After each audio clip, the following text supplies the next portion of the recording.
kai nuôi thì sim sông lên khi tiếng kinh lâu viên mà lòng gió nước đê mẹ mà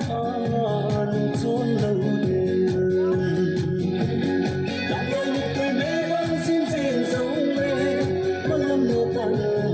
xin tao vì thế trong mau thật sai vô hồng số ta lấy si tan ngọc na bay cô đi chặt đôi chân nâng nhớ có hôm đi nhìn đúng là thao vô mình cầu xuống tàu về gọi gặp kia một lô nơi tiêu phai chân ôm tiếng lùng lại nên nhìn đang ngồi một cười mê vẫn xin xin giống lên mà lòng nô bằng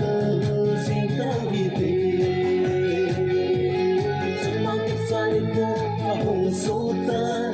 lấy si ăn ngọc bay cô đi chặt không xin cô mấy cái xin núi à cấm lấy cô ngày xin cùng cô à số ôi năm người vai ô su tum na ding ni le sa hồng số đồ tay đang ngồi một cười mê vẫn xin xin giống lên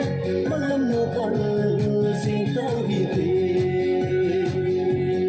trong mau thật sai vô hồng số ta lấy si ăn ngọc na bay cô đi chặt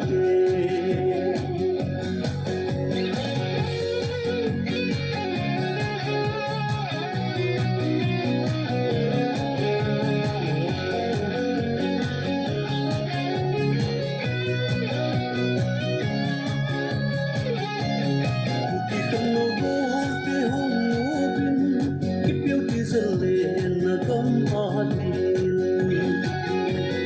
khi không sâu suốt hao kiên adin chu nắng lệ kia